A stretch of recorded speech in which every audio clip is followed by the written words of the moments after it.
గ్యారంటీలు అమలు చేద్దాం. 500కు సిలిండర్, 200 యూనిట్ల ఫ్రీ కరెంట్, ఇందిరమ్మ ఇండ్లు వీటిలో రెండింటి అమలుకు రెడీగా ఉండండి. అధికారులకు సీఎం రేవంత్ రెడ్డి ఆదేశం. ఈ బడ్జెట్ లోనే నిధులు కేటాయింపు. అర్హులెవరికి నష్టం జరగద్దు. లేనిపోని రూల్స్ పెట్టి జనాన్ని ఇబ్బంది పెట్టద్దు. గ్యారంటీలకు దరఖాస్తులో నిరంతర ప్రక్రియ. తప్పుగా వచ్చిన అప్లికేషన్లను ఫీల్డ్ లెవెల్లోనే వెరిఫికేషన్ చేయాలని. చాలా క్లియర్ గా అంటే చాలా కరెక్ట్ గా వినండి ఇది, ఎందుకంటే చాలా ఇంపార్టెంట్. ముఖ్యమంత్రి కీలకమైనటువంటి వ్యాఖ్యలు ఇవి. బడ్జెట్ లోనే నిధులు కేటాయింపు. తర్వాత ఇంకోటి ఏంది, అర్హులెవరికి నష్టం జరగొద్దు. అయితే రకరకాలుగా అదొకటి రూల్స్. ఎస్, ముఖ్యమంత్రి గారు క్లియర్ గా ఈ పథకాల పైన కనిపిస్తా ఉంది. మరో 2 గ్యారంటీలు అమలు చేయబోతున్నట్టు కనిపించారు.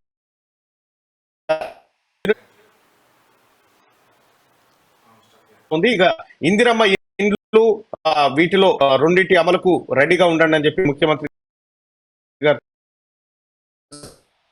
కనిపిస్తా ఉంది.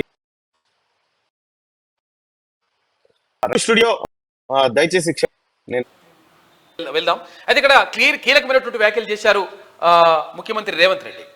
అర్హులెవరికి నష్టం జరగొద్దు అని చెప్పి చెప్పిండు. అంటే రకరకాలుగా ఇది అపోహలు ఉన్నాయి చాలా మందికి. తర్వాత ఇది ఉంటరాదా అది ఉంటరాదా అని చెప్పేసి రకరకాలుగా ఉన్నాయి. అర్హులెవరికి కూడా నష్టం జరగకుండా చూడాలి. లేనిపోని రూల్స్ పెట్టి జనాన్ని ఇబ్బంది పెట్టొద్దని కూడా చెప్పిండు. కాబట్టి అధికారులు దీనిపైన ప్రత్యేకంగా దృష్టి పెట్టాలి.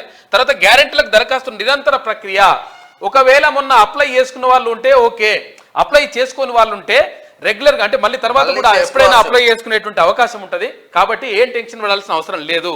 ఇక తప్పుగా వచ్చిన అప్లికేషన్లను ఫీల్డ్ లెవెల్లో రీవెరిఫికేషన్ చేయాలని చెప్పి సూచించిండు. అంటే తప్పుగా వచ్చిందని చెప్పి తీసి పడేయడం అటువంటిది ఏం జరగదు. 100% రీవెరిఫికేషన్ చేస్తారు. చేసిన తర్వాత అర్హులందరికీ 100% ఈ లబ్ధి చేకూరే విధంగా చూడాలని చెప్పేసి ముఖ్యమంత్రి చెప్పిండు. మరో 2 గ్యారెంటీల అమలుకు సన్నాహాలు చేయాలని అధికారులను సీఎం రేవంత్ రెడ్డి ఆదేశించారు. 500 రూపాయలకే గ్యాస్ సిలిండర్, 200 యూనిట్ల ఉచిత విద్యుత్, ఇందిరమ్మ ఇళ్లలో రెండింటిని తక్షణమే అమలు చేసేలా ఏర్పాట్లు చేయాలన్నారు. ఇక ప్రజాపాలన దరఖాస్తులు 6 గ్యారెంటీలపై గురువారం సెక్రటేరియట్లో కేబినెట్ సబ్ కమిటీ మంత్రులు ఉన్నతాధికారులతో సీఎం సమీక్షించారు. ప్రజలకు ఇచ్చిన మాట ప్రకారం 6 గ్యారెంటీల్లో మరో 2 గ్యారెంటీలను వెంటనే అమలు చేద్దామని ఆయన అన్నారు. వీటికి అవసరమైన కార్యాచరణ ప్రణాళికతో రెడీగా ఉండాలని అధికారులకు సూచించారు. ఒక్కో స్కీమ్ అమలుకు ఎంత ఖర్చు అవుతుంది, ఎంతమందికి లబ్ధి కలుగుతుందనే వివరాలను అడిగి తెలుసుకున్నారు. ఈ బడ్జెట్లోనే వాటికి అవసరమైన నిధులు కేటాయించాలని ఆర్థిక శాఖకు సీఎం రేవంత్ సూచించారు అంటూ ఒక వార్త కనిపిస్తా ఉంది.